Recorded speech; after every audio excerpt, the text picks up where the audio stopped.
দেশের স্বাধীনতা সার্বভৌমত্ব রক্ষা করাই হচ্ছে আমাদের সকলেরই দায়িত্ব। পলাশীর বিপর্যয়ের মূল কারণটাই অনেকগুলো বিশ্লেষণ ইতিহাসে আছে, ঐতিহাসিকগণ করেছে। মোটা দাগে যদি আমরা সামনে আনি, সে সময়ের জাতির বিভিন্ন পর্যায়ে যারা নেতৃত্ব দিয়েছিল তারা ছিল বিশ্বাসঘাতক। আর দ্বিতীয় হচ্ছে, সে সময়ের জনগণ ছিল অবচেতন। লর্ড ক্লাইভ যে ইংলিশ সেনাপতি, তার আত্মজীবনে একথাটা বলে গেছে, জনগণ যদি সচেতন থাকত, তারা যদি লাঠি ছোটা ইট পাটকেল নিয়ে দাঁড়াতো, তাহলে আমাদের বাহিনী নিঃশেষ হয়ে যেত।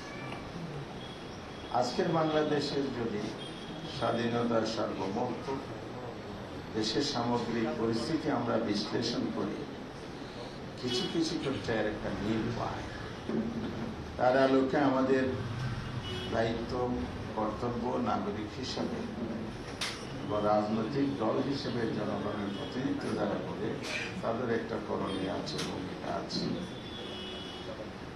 আমরা মনে করি বিগত দিনে প্রায় 17 বছর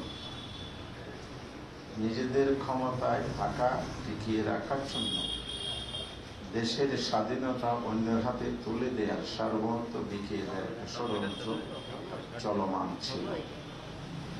জুলাই অভ্যুত্থানের মধ্য দিয়ে সেটার অবসান ঘটলেও আবার নতুন করে সেই ষড়যন্ত্র শুরু হয়েছে। আমরা আবার লক্ষ্য করছি, ক্ষমতায় টিকে থাকার জন্য সেই অপচেষ্টা অতীতের মতোই অনেকগুলো বিষয় লক্ষণীয় আমাদের সামনে। সীমান্ত হত্যা হয়, পুশিন হয়, আমাদের কৃষকদেরকে ধরে নিয়ে যায়, কিন্তু বাংলাদেশের কার্যকর কোনো প্রতিবাদ, শক্তিশালী প্রতিবাদ নেই এবং ইফেক্টিভ কোনো ভূমিকা জাতি দেখতে পাচ্ছে না। পররাষ্ট্রনীতির ক্ষেত্রে যে শক্তিশালী ভূমিকা রাখার কথা, সেক্ষেত্রেও সরকার ব্যর্থতার পরিচয় দিচ্ছে বারবার।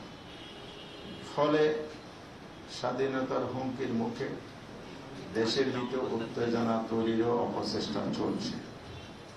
সীমান্তে আমরা শুনতে পাচ্ছি বিভিন্ন ধরনের প্রতিবেশী রাষ্ট্র কর্তৃক অস্ত্র মজুদের ঘটনা ঘটছে, কোথাও কোথাও ক্ষেপণাস্ত্র স্থাপনেরও ষড়যন্ত্র হচ্ছে বলে আমরা জানতে পারছি।